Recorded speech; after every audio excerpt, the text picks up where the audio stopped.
एक अधूरी क्लास हमेशा अधूरी जानकारी देती है, इसलिए क्लास को अंत तक देखें। सभी को नमस्कार, मैं Hemlata Verma HC square Hemlata coaching classes में आप सभी का स्वागत करती हूँ। बच्चों, यदि आप IUPAC में ज़ीरो हैं तो अब आप उसमें हीरो बनने वाले हैं। ये मैं नहीं, मेरा आत्मविश्वास बोल रहा है। और अब आप भी अपने आत्मविश्वास यानी कि सेल्फ कॉन्फिडेंस को जगाकर तैयार हो जाइए। और आज का ये जो हमारा टॉपिक है IUPAC, हमने अपनी रेगुलर व्यूअर यानी कि जो हमारे यूट्यूब चैनल के स्टूडेंट हैं निशा, उसके कहने पर बनाया है। क्योंकि हमने आपको मौका दिया था कि यदि आप अपनी पसंद का कोई टॉपिक हमें बताते हैं तो हम उस पर अपनी क्लास ज़रूर रिकॉर्ड करेंगे, इसीलिए हमने टॉपिक को चुना है। और ये जो हमारी NCERT की बुक है उसमें क्या है, वह चैप्टर नंबर 4 है। और उस चैप्टर का नाम है carbon and it's compounds, Hindi में कहते हैं कार्बन तथा उसके यौगिक। और इस चैप्टर को सीखने का जो मेन रीज़न है वह क्या है, वह IUPAC सिस्टम ऑफ नोमेनक्लेचर है, यानी कि IUPAC नाम पद्धति को सीखना है। इसमें हम देखते हैं कि किस तरह से हम केमिकल जो कंपाउंड्स हैं हमारे, उनको हम और नाम लिखना सीखते हैं। चलिए देखते हैं कि ये जो हमारा टॉपिक है वह किसके अंतर्गत आता है साइंस में। तो हम कहते हैं कि वह एक केमिस्ट्री का टॉपिक है। हिंदी में केमिस्ट्री को हम कहते हैं रसायन विज्ञान।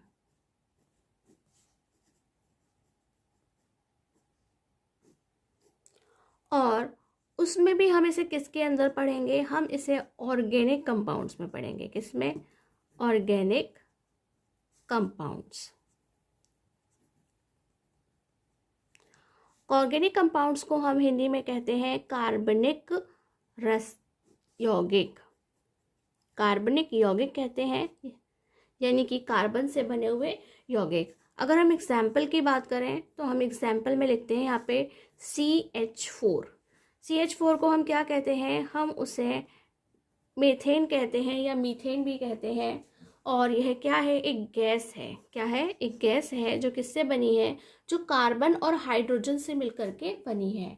यानी कि यह भी क्या है, एक कंपाउंड है जो कार्बन से ही बना हुआ है। इसीलिए इसे क्या कहा जा रहा है, ऑर्गेनिक कंपाउंड या फिर कार्बनिक यौगिक कहा जा रहा है, क्योंकि ये कार्बन से बना है। तो आप देखिए कि इस मीथेन को हम और किस किस नाम से जानते हैं, तो यह है मार्श गैस। इसे हम मार्श गैस के नाम से भी जानते हैं। यह कहाँ मिलती है, ये हमें दलदल वाले स्थानों पर मिलती है। ऐसी जगह जहाँ पर दलदल पाई जाती है वहाँ पर ये गैस बनती है। इसे CH4 मीथेन बोलते हैं। इसका दूसरा नाम क्या है, मार्श गैस बोलते हैं। और इतना ही नहीं, ये जो गैस है हम उसे और क्या बोलते हैं, हम उसे बायोगैस भी बोलते हैं। क्या बोलते हैं? हम उसे बायोगैस भी बोलते हैं। हिंदी में हम उसे गोबर गैस भी बोलते हैं, या हिंदी में भी आपको बायोगैस लिखा हुआ मिल सकता है। तो ऐसा नहीं है कि ये जो बायोगैस है, ये जो हमारी जो बायोगैस या गोबर गैस है, उसमें केवल मीथेन नहीं होता। उसके अंदर मीथेन के साथ साथ आपको CO2 यानी कि कार्बन डाइऑक्साइड, H2 यानी कि हाइड्रोजन गैस, और H2S यानी कि हाइड्रोजन सल्फाइड सभी पाए जाते हैं। लेकिन उसका जो मेन कंपोनेंट है, यानी कि सबसे अधिक मात्रा में क्या पाया जाता है, मीथेन पाया जाता है या मीथेन पाया जाता है। इसीलिए कभी कभी लोग बायोगैस या गोबर गैस को डायरेक्ट क्या कह देते हैं, मीथेन गैस कह देते हैं। इसके अलावा अगर मैं कोई और एग्जाम्पल लेती हूँ, चलिए मैं कोई और एग्जाम्पल लेती हूँ, तो मैं लेती हूँ यह C3H8। इसे क्या कहते हैं, इसे प्रोपेन कहते हैं। और एक मैंने ले लिया ये C4H10, तो इसे ब्यूटेन कहते हैं। क्या कहते हैं? इसे ब्यूटेन कहते हैं। और अगर मैं इन दोनों को मिक्स कर दूँ यानी कि इनका मिक्सचर बना दूँ, तो हम उसे LPG के नाम से जानते हैं। किसके नाम से जानते हैं? LPG के नाम से जानते हैं। उसी LPG के नाम से जो हमारे घर में रखे सिलेंडरों में भरी हुई होती है। तो आप देखिए अब इसका स्टार्ट ही हुआ है और हमारे पास कितने इंपॉर्टेंट क्वेश्चंस हमें मिलते जा रहे हैं कि ये जो हमारा फर्स्ट है कि मीथेन गैस क्या है, वह मार्श गैस भी कहा जाता है। इसके अलावा क्या है, ये बायोगैस या गोबर गैस भी कहा जाता है। ठीक। और नेक्स्ट हमें क्वेश्चन मिल गया कि जो LPG गैस होती है वह क्या होती है, वह मिक्सचर होती है, यानी कि मिश्रण होती है। किसका? प्रोपेन और ब्यूटेन का मिक्सचर होती है। और अब हमारे पास में जो नेक्स्ट क्वेश्चन माइंड में आया अभी कि ये जो LPG है इसकी फुल फॉर्म क्या होती है, तो हम कहेंगे एलपीजी की जो फुल फॉर्म है वह क्या होती है, लिक्विफाइड पेट्रोलियम गैस। तो वह है लिक्विफाइड पेट्रोलियम गैस, और हिंदी में हम उसे कहते हैं द्रवित पेट्रोलियम गैस। हिंदी मीडियम याद रखें कि उसे फुल फॉर्म को इंग्लिश में ज़रूर याद करना है और एग्ज़ाम के अंदर दोनों में ही लिख कर आना है, हिंदी और इंग्लिश दोनों में ही लिख कर आना है, जबकि जो इंग्लिश मीडियम है वह सिर्फ इंग्लिश में ही लिख कर आएगा। तो आप सबने देखा कि इन सभी कंपोनेंट्स के अंदर क्या है, ये सभी कार्बन है। क्या है, इन सभी के अंदर ये जो है वो सब कार्बन से बने हुए, यानी कि जितने भी ऑर्गेनिक कंपाउंड होंगे या कार्बनिक यौगिक होंगे उसमें कार्बन ज़रूर होना चाहिए। ठीक है, तो आप सबसे पहले समझते हैं कि व्हाट इज़ कार्बन। नेक्स्ट जो माइंड में टॉपिक आया, क्या आई बात कि व्हाट इज कार्बन, कार्बन क्या है। तो आप कहेंगे जी हाँ, हम तो जानते हैं कि कार्बन क्या है, हमने 9th क्लास में ऑलरेडी पढ़ रखा है। कि हमने क्या पढ़ रखा है, वह क्या है, एक केमिकल एलिमेंट है। क्या है, एक केमिकल एलिमेंट है। हिंदी में हम उसे क्या कहते हैं, हम उसे हिंदी में रासायनिक तत्व कहते हैं। क्या कहते हैं, उसे हम रासायनिक तत्व कहते हैं। और उसका जो सिंबल है उसे हम किससे लिखते हैं, उसे तो हम सी से डिनोट करते हैं, यानी कि हम उसके लिए सी लिखते हैं। और उसका जो एटॉमिक नंबर है, क्या है, एटॉमिक नंबर है, वह क्या है, वह 6 है। यानी कि जो हमारे आवर्त सारणी है, पीरियोडिक टेबल है, उसमें उन्हें छठा स्थान मिला है, यानी कि 6 नंबर पर रखा गया है। और उनकी प्रॉपर्टीज़ क्या हैं, तो उनकी तो बहुत सारी प्रॉपर्टीज़ है, इसीलिए तो हम पढ़ रहे हैं। उसकी इम्पोर्टेंस नहीं होती तो शायद हमें पढ़ने को नहीं मिलता, उसकी तो बहुत सारी प्रॉपर्टीज़ हैं। तो अगर हम उसकी बात करें प्रॉपर्टीज़ की, यानी कि उसके क्या क्या गुण हैं, तो सबसे पहले हम हमको याद दिलाते हैं जो 9th क्लास में पढ़ा था कि ये कैसे होते हैं, ये नॉन मेटालिक होते हैं। कैसे होते हैं, ये नॉन मेटालिक होते हैं। हिंदी में हम कहते हैं अधात्विक। इसका मतलब क्या है कि वो मेटल्स नहीं है।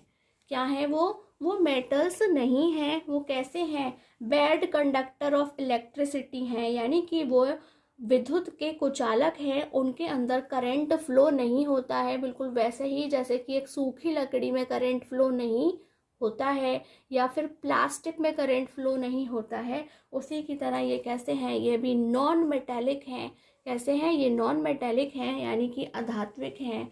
और सिर्फ इतना ही नहीं, इनकी जो और प्रॉपर्टीज़ हैं वे क्या हैं कि जो कार्बन है वो सभी जो हमारे लिविंग स्ट्रक्चर्स हैं, लिविंग स्ट्रक्चर्स यानी कि हिंदी में हम कह सकते हैं कि जो हमारी सजीव वस्तुएं हैं। बचपन में आपने पढ़ा था सजीव वस्तुएं और निर्जीव वस्तुएं, यानी कि लिविंग और नॉन लिविंग जो थिंग्स होती हैं। तो जितनी भी लिविंग थिंग्स हैं यानी कि सजीव वस्तुएं हैं, वह क्या है, वह कार्बन की बनी हुई हैं। तो यह कैसे पता चलेगा कि कौन कौन सी कार्बन की बनी हुई है, तो आप कहेंगे कि वह मेटल की नहीं होनी चाहिए, नॉन मेटालिक होनी चाहिए। इसके अलावा वो कांच की नहीं होनी चाहिए या फिर वह मिट्टी की नहीं होनी चाहिए। इसके अलावा हमारी लाइफ में जितनी भी चीज़ें होती हैं वह कैसी होती हैं, वह सभी कैसी होती हैं, कार्बन की बनी हुई होते हैं, कार्बनिक कंपाउंड होते हैं। जैसे हम बात करते हैं फूड की, जो खाना है और जो हमारे कपड़े हैं, हमारी जो मेडिसिन्स हैं, उन सभी के अंदर या फिर जो हम बुक्स यूज़ कर रहे हैं, कॉपी यूज़ कर रहे हैं, वह सभी किसके बने हुए हैं, वह सभी कार्बन के बने हुए होते हैं। और अब आप बात करते हैं कि ये हमारे अर्थ पर कितने अमाउंट में पाई जाती है। जो कार्बन है उसका अमाउंट कितना है, अमाउंट को हिंदी में क्या कहते हैं, मात्रा कहते हैं। तो देखते हैं वह कितने अमाउंट में पाई जाती है। तो ये हमारे पास 2 तरीके से पाई जाती है। किस तरह से पाई जाती है कि ये 2 तरीके से पाई जाती है। एक तो ये एयर में है, बचपन से पढ़ते आए हो कि वायु में भी क्या है, कार्बन है, लेकिन किस फॉर्म में है, वो CO2 की फॉर्म में है। CO2 यानी कि कार्बन डाइऑक्साइड गैस की फॉर्म में है और वह सिर्फ 0.03% है। कितनी है? 0.03% ही है। और इसके अलावा वह दूसरे तरीके से कैसे मिलती है? वो मिलती है हमें अर्थ क्रस्ट पर, यानी कि हमारी भूपर्पटी पर हमें मिलती है। तो वह हमें किस रूप में मिलती है? कितनी मिलती है? तो हम कहेंगे कि वह हमें मात्र 0.02% ही मिलती है। वो भी ये जो हमारा 0.02% है वह किस किस तरीके से मिलती है? कभी वो हमें कार्बोनेट के रूप में मिलती है, यानी कि वह हमें अलग से सेपरेट नहीं मिलती है। कैसे? जैसे यहाँ पे भी सेपरेट नहीं थी, यहाँ पे भी सेपरेट नहीं है, वह कंपाउंड की फॉर्म में है कि वह CO3 के रूप में मिलती है। या फिर हमें वो हाइड्रोजन कार्बोनेट की फॉर्म में मिलती है, या फिर वो हमें किसके रूप में मिलती है? हमें कोयले की फॉर्म में।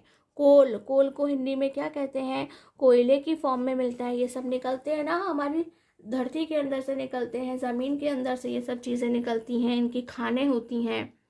और या फिर वो हमें कैसे मिल रही है? पेट्रोलियम जो प्रोडक्ट होते हैं उन पेट्रोलियम प्रोडक्ट्स के रूप में मिल रही है। और या फिर कहते हैं किसमें? तो वह हमें ग्रेफाइट के रूप में मिल रही है। यानी कि ये जो आपकी पेंसिल है, ये पेंसिल है, इसके अंदर जो मटेरियल भरा हुआ है जिससे हम लिखते हैं, ये वाला मटेरियल वह क्या है? वह ग्रेफाइट कहलाता है। और इसके अलावा सभी जानते हैं नेक्स्ट कौन है? तो आप कहेंगे कि वह डायमंड है। कहते हैं कि कार्बन का जो सबसे प्योर फॉर्म होता है वह क्या होता है? वह डायमंड होता है। डायमंड सभी जानते हैं ना, हीरो का हार, हीरो की अंगूठी। तो हीरा क्या है? वह डायमंड है। तो ये हमारे पास में इतने कम अमाउंट में पाया जाता है, लेकिन फिर भी जो हमारी लाइफ है उसमें कितना मैटर करता है, आपने देखा बहुत ज़्यादा मैटर करता है। इसीलिए हम क्या पढ़ेंगे? हम IUPAC पढ़ेंगे। तो आपने देखा कि ये हमारी लाइफ में इतनी कम मात्रा में होने के बावजूद, इतने कम अमाउंट होने के बाद भी इतना ज़्यादा इम्पोर्टेंट है। यानी कि जो हमारी बॉडी है, हमारी बॉडी भी किसकी बनी हुई है? वह भी उसके अंदर क्या है? कार्बन होता है। सभी प्लांट्स, सभी एनिमल्स जो होते हैं उन सभी के अंदर क्या होते हैं? जितने भी लिविंग स्ट्रक्चर्स हैं या लिविंग थिंग्स हैं उन सभी के अंदर क्या होता है? कार्बन होता है। और जो हमारी डेली बेसिक नीड्स की इतनी सारी चीज़ें होती हैं मोस्टली सभी किसकी बनी होती हैं? वह कार्बन की बनी हुई होती। तो चलिए अब हम वापस लौटते हैं अपने टॉपिक IUPAC पर। देखिए, बचपन से किसी ना किसी रूप में हमने अभी तक काफ़ी जो कंपाउंड्स हैं उनको पढ़ा है, यानी कि यौगिकों को पढ़ा है। और आपने देखा है कि सबका ही अपना एक नाम है, बिल्कुल वैसे ही जैसे हमारा एक नाम होता है। तो फिर ऐसा क्यों हुआ कि IUPAC सिस्टम को बनाने की ज़रूरत पड़ी जब ऑलरेडी उन सभी का अपना एक नाम है? तो वो इसलिए कि जैसे हमारे अर्थ पर कितने सारे बहुत सारे लोग रहते हैं, लेकिन उनमें से अधिकतर लोगों के एक जैसे नाम होते हैं। यानी कि आप अगर अपने एक कॉलोनी में भी देखें तो आप कहेंगे कि एक ही कॉलोनी के अंदर एक ही नाम के बहुत सारे लोग होते हैं। बट क्या है कि उनका नाम एक ही होने के बावजूद ऐसे बहुत सारे तरीके हैं जिनसे हम उन्हें बता सकते हैं कि ये वाला पर्सन अलग है और ये वाला पर्सन अलग है। वह दो अलग अलग व्यक्ति हैं, वह एक नहीं है, जबकि उनके नाम एक जैसे ही हैं। तो आप जानते हैं कि जो हमारी अर्थ है यानी कि पृथ्वी है, उस पर बहुत सारे लोग रहते हैं, यानी कि एक बहुत बड़ी पॉपुलेशन रहती है। उसी प्रकार जो हमारे ऑर्गेनिक कंपाउंड्स हैं यानी कि कार्बनिक यौगिक हैं, वो भी कैसे हैं? लाखों की संख्या में हैं। Think about how many, more than 20 lakhs, यानी कि वह 20 लाख से भी ज़्यादा हैं।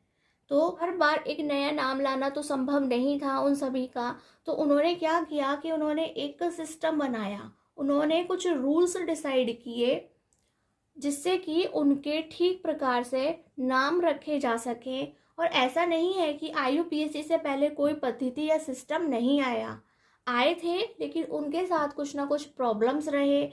इसलिए फाइनली जो IUPAC है उसने 1969 तक जितने भी रूल्स डिसाइड कर लिए थे, जो नॉमेनक्लेचर करना है यानी कि नाम लिखना है, उसके लिए कुछ रूल्स डिसाइड किए थे। उसी के अकॉर्डिंग या फिर उसके आधार पर IUPAC सिस्टम बना। तो अब आपने इतनी बार मेरे मुंह से आईयूपीएससी सुन लिया, तो ये आईयूपीएससी क्या है? आईयूपीएससी एक यूनियन है, एक संघ है केमिस्ट्री का, जिन्होंने इसे बनाया था, इसीलिए हम इसे आईयूपीएससी सिस्टम ऑफ नोमेनक्लेचर कहते हैं। और अब हम सबसे पहले बात करते हैं कि ये जो आईयूपीएससी है इसकी फुल फॉर्म क्या है। तो ये जो हमारा आईयूपीएससी है उसकी फुल फॉर्म है, ये जो हमारा आईयूपीएससी है उसकी फुल फॉर्म क्या है?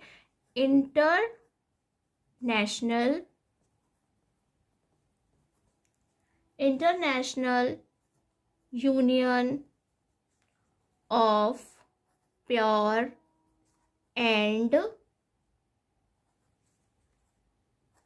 Applied chemistry.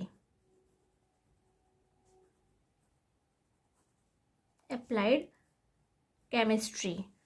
तो आपने ये देखा IUPAC, इस तरह से इसकी फुल फॉर्म बनी है, international union of pure and applied chemistry. Hindi में भी आप इसे लिख लीजिए, यह है अंतरराष्ट्रीय विशुद्ध, प्योर को ही विशुद्ध कहते हैं, विशुद्ध एवं अनुप्रयुक्त, अनुप्रयुक्त यानी कि अप्लाइड और रसायनज्ञ संघ, यानी कि इस संघ ने इसे तैयार किया था। और आप इसे हिंदी मीडियम जो है वह हिंदी और इंग्लिश प्लीज़ दोनों में ही याद करें। फुल फॉर्म आपको हिंदी में नहीं इंग्लिश में लिखनी होती है, पर आप ये दोनों ही नाम लिख करके आएँ, और इंग्लिश मीडियम को सिर्फ इंग्लिश वाली ही लिखनी होती है।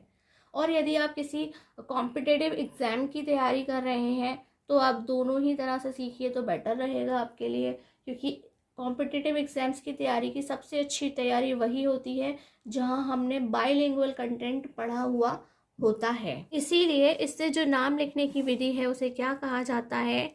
IUPAC सिस्टम ऑफ नोमेनक्लेचर, या फिर हिंदी में क्या कहते हैं? IUPAC नाम पद्धति।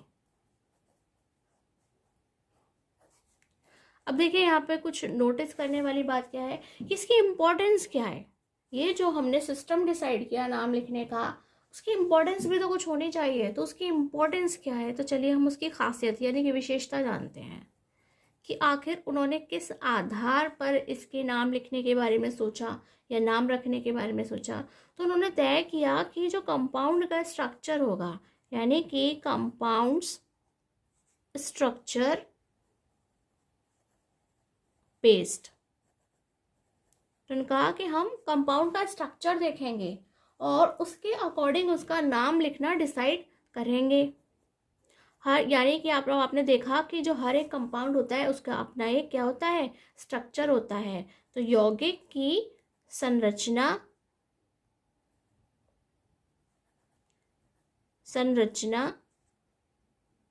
पर आधारित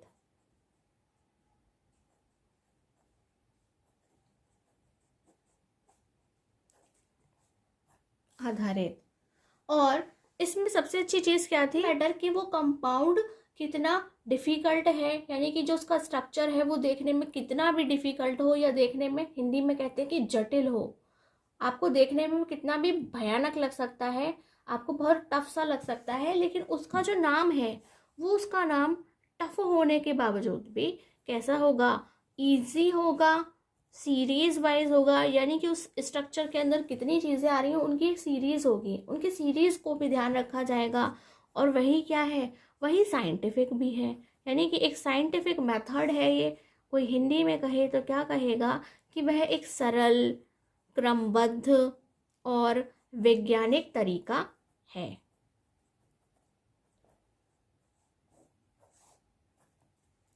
ये कुछ बेसिक चीज़ें थी IUPAC के बारे में, आखिर क्यों जो है वो नोमेनक्लेचर सिस्टम को लेकर के आए थे और अब आपको यहाँ पहुँचने के लिए, यानी कि अब IUPAC सिस्टम से केमिकल कंपाउंड्स के नेम लिखने के लिए आपको कुछ बेसिक चीज़ों को जानना बहुत ज़रूरी है।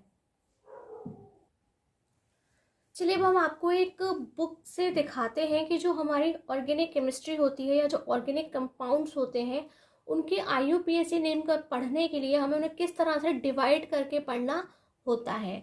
तो ये जो है वह है हमारी खुली श्रृंखला यौगिक या अचक्रीय या एलिफेटिक यौगिक्स। इन्हें कहते हैं हम ओपन चेन और एसाइक्लिक कंपाउंड्स और एलिफेटिक कंपाउंड्स। तो मैं आपको बताती हूँ कि यदि आपके पास में कोई चेन हो तो आप उसे यदि खोल दें तो वह कैसी दिखाई देगी, वह आपको सीधी दिखाई देगी इस तरह से, ठीक है। या फिर वो आपको, आप उस चेन को खोल करके इस तरह से भी मोड़ सकते हैं, वो इस तरह से मुड़ के भी दिखाई दे सकती है। लेकिन वह कैसी है, वह खुली है। उसका जो स्ट्रक्चर होगा वह पूरी तरह से बंद नहीं होगा, तो वह क्या है, ओपन चेन यानी कि खुली श्रृंखला। और ये जो सी है वह किस तरह से लगे हुए हैं, जैसे कि चेन के अंदर छोटे छोटे बॉक्स होते हैं जो एक दूसरे के अंदर पिरोए जाते हैं, तो उससे क्या तैयार होती है, चेन। ऐसे ही यहाँ पे जो सी है वह एक दूसरे से अटैच्ड रहते हैं। लेकिन आपने देखा कि यहाँ से कैसा है, खुला हुआ है, तो क्या है, वह ओपन चेन है, इसलिए हम इन्हें बोलते हैं। और जितने भी ओपन चेन जो कंपाउंड होते हैं या फिर खुली श्रृंखला वाले यौगिक होते हैं, हम उन्हें अचक्रीय भी बोलते हैं और एलिफेटिक्स भी बोलते हैं। तो एलिफेटिक्स से आपको क्या समझ में आया, कि मैं आपको बताती हूँ कि जो एलिफेटिक्स होते हैं अगर हम उनको बर्न करें, यानी कि अगर हम उन्हें जलाएं तो वह कैसे जलती है, वह नॉन स्मोकी फ्लेम के साथ जलती है, यानी कि उसको जलाने पर धुआं नहीं निकलता है। जैसे कि आपने क्या देखा है कि आपके घर में जो सिलेंडर है उसके अंदर LPG भरी हुई है, वह कैसी है, उसे जलाने से धुआं नहीं निकलता है। तो जितने भी एलिफेटिक कंपाउंड्स होते हैं वह कैसे होते हैं, वो नॉन स्मोकी फ्लेम वाले होते हैं, यानी कि बिना धुएं के, धुएं रहित जलते हैं। और इसी को जो सेकंड पार्ट में डिवाइड किया है वह बंद श्रृंखला यौगिक या चक्रीय यौगिक, और इंग्लिश में कहते हैं क्लोज्ड चेन। जैसे कि आप अपने गले में चेन डालते हैं, चेन पहनते हैं और पीछे से उसे बंद कर देते हैं, तो वह क्या है, क्लोज्ड चेन है, और उसी को कहा जाता है साइक्लिक कंपाउंड्स। और अगर मैं उसे स्ट्रक्चर बनाने की कोशिश करूँ तो वह आपको कुछ इस तरीके से पूरा आपस में बंद स्ट्रक्चर मिलेगा। इस तरीके से आपको एक बंद स्ट्रक्चर मिलेगा, वो कहीं से भी खुला हुआ नहीं होगा, उसे कहते हैं क्लोज्ड चेन और साइक्लिक कंपाउंड, यानी कि बंद श्रृंखला या चक्रीय यौगिक कहते हैं। अब ये जो क्लोज्ड चेन है उसको हम 2 टाइप्स में डिवाइड करके पढ़ते हैं। कैसे पढ़ते हैं, 2 टाइप्स में डिवाइड करके पढ़ते हैं कि ये वाला जो है उसे कहते हैं समचक्रीय या कार्ब चक्रीय, हिंदी में कहते हैं होमोसाइक्लिक या कार्बोसाइक्लिक कंपाउंड्स। यानी कि ऐसे कंपाउंड जब साइकिल बने तो साइकिल के अंदर सारे सी ही होने चाहिए, यानी कि पूरी साइकिल के अंदर कार्बन कार्बन और कार्बन ही आना चाहिए। लेकिन ये जो विषम चक्रीय यौगिक हैं, यानी कि हेट्रोसाइक्लिक कंपाउंड्स हैं, उसके साथ ऐसा नहीं है। उसके साथ तो हो सकता है उस क्लोज्ड चेन के साथ में यहाँ पे कुछ और आ जाए, हो सकता है यहाँ पे नाइट्रोजन आ जाए, इसके अलावा हो सकता है यहाँ पे सल्फर आ जाए, हो सकता है यहाँ पे ऑक्सीजन लिखा हुआ आ जाए। तो इस चेन के अंदर सभी कार्बन्स नहीं होंगे, इसके अलावा उसमें नाइट्रोजन, सल्फर या ऑक्सीजन भी हो सकता है। और नेक्स्ट ये जो है हमारा, अभी हमने होमोसाइक्लिक पढ़ा था या कार्बोसाइक्लिक यानी कि समचक्रीय और कार्ब चक्रीय पढ़ा, तो हमने उसके अंदर क्या देखा, हमने उसके अंदर देखा कि उसमें भी 2 टाइप्स होते हैं। एक तो होता है हमारा एरोमेटिक कंपाउंड्स, क्या होता है, एरोमेटिक कंपाउंड्स, और दूसरा होता है एलिसाइक्लिक कंपाउंड्स। हिंदी और इंग्लिश में इनमें दोनों ही इनके नाम सेम टू सेम होते हैं। और आप कहेंगे कि ये जो एरोमेटिक कंपाउंड्स होते हैं वह क्या होते हैं, तो मैं आपसे कहूँगी कि एरोमेटिक कंपाउंड्स ऐसे होते हैं जिन्हें हम बर्न करते हैं तो वो स्मोकी फ्लेम देते हैं, यानी कि जब हम उन्हें जलाते हैं तो उनमें से क्या निकलता है, उनमें से धुआं निकलता है। जैसे आपने देखा होगा कि जब लकड़ी जलती है तो क्या निकलता है, बहुत धुआं निकलता है। एलिसाइक्लिक कंपाउंड्स होते हैं वह कैसे होते हैं, उनका स्ट्रक्चर तो कैसा भी हो सकता है, हालांकि क्लोज स्ट्रक्चर वाले हैं, ठीक है। मैंने उसका स्ट्रक्चर कुछ इस तरह से बना दिया। तो इसमें क्या है कि यहाँ पर ये सभी कैसे होंगे, इसमें ये सिंगल लाइन होगी, कैसी होगी, इसमें हमेशा ही एक सिंगल लाइन बीच में आएगी। लेकिन अगर हम बात करें एरोमेटिक यौगिक्स की या एरोमेटिक कंपाउंड्स की, तो उसमें क्या होता है कि ये जो सी हैं, ये मैं इस तरह से एक डायग्राम बना रही हूँ, आपको भी पूरा नहीं दिख रहा है, राइट? अब पूरा दिखेगा। तो यहाँ पर अभी तो ये सी के जैसा दिख रहा है सिंगल लाइन वाला, लेकिन एरोमेटिक में क्या होता है, एक बार फर्स्ट, एक में सिंगल लाइन, एक में डबल लाइन, फिर एक सिंगल, फिर एक डबल, फिर एक सिंगल, फिर एक डबल। तो ये सब आपको अभी इतना तो समझ नहीं आएगा, लेकिन आपको ये समझना जरूरी है कि ये जो हमने आपको अभी बताया है, तो जब हम IUPAC पढ़ते हैं तो पहले इन सारी छोटी छोटी चीज़ों को जानते हैं। लेकिन अगर हम बात करें कि हमारे 10th क्लास, तो हमारा जो 10th क्लास है जिसमें हम सीखते हैं IUPAC, वो केवल ओपन चैन के लिए है। किसके लिए है? ओपन चैन और एसाइक्लिक कंपाउंड्स और एलिफेटिक कंपाउंड्स के लिए है। वहाँ हमने केवल खुली श्रृंखला वाले जो यौगिक होंगे या अचक्रीय होंगे, एलिफेटिक होंगे, सिर्फ उन्हें ही हम IUPAC, उनके ही IUPAC नामों को लिखना सीखते हैं। जबकि जो हमारा बचा हुआ पोर्शन है, वह जो क्लोज्ड चेन वाला पोर्शन है, वो हम कहाँ सीखते हैं? वो हम 11th 12th क्लास के अंदर करते हैं। हमने आपको लास्ट बता दिया कि IUPAC कैसा है, एक इजी सीरीज वाइज और साइंटिफिक सिस्टम है, यानी कि हम वहाँ पर सरल क्रमबद्ध तरीके से लिखना सीखते हैं और वही उसका क्या है, उसका वैज्ञानिक नाम होता है। तो अब हम कल से कुछ बेसिक छोटी छोटी चीज़ों को, जानकारी को इकट्ठा करेंगे जिससे हम IUPAC को सीख सकें। अब IUPAC अच्छे से सीखनी है, इसलिए आप जम करके तैयार हो जाएं, अपनी कमर कस लें और आज का काम आज ही ख़त्म करें। इसलिए जो जानकारी हमने आज आपको दी है उसे अच्छी तरह से तैयार करें, ताकि कल जब हम और कुछ टॉपिक्स के साथ आएंगे, कुछ बेसिक पॉइंट्स के साथ आएंगे जिसके बिना हम IUPAC नहीं सीख सकते हैं, तो हम उन पॉइंट्स को डिस्कस करेंगे जिससे हम ओपन चेन कंपाउंड्स, यानी कि कैसी है खुली श्रृंखला वाले जो यौगिक हैं, उनके IUPAC नाम लिखना सीख सकें। तो आज की यह क्लास आपको कैसी लगी हमें ज़रूर बताएं और प्लीज़ कमेंट भी ज़रूर करें। यदि आपको भी कोई और टॉपिक पर क्लास रिकॉर्ड करवानी है, कोई टॉपिक आप सीखना चाहते हैं, तो आप हमें कमेंट बॉक्स में बता सकते हैं। जिस तरह से हमने निशा की डिमांड को फुलफ़िल किया है, उसी तरह से हम कोशिश करेंगे कि हम आपकी डिमांड को भी फुलफ़िल करें। यदि क्लास पसंद आई हो तो प्लीज़ हमारे इस क्लास को लाइक करें और हमारी क्लास को शेयर करें। और आज की क्लास में बस इतना ही। नमस्कार, धन्यवाद।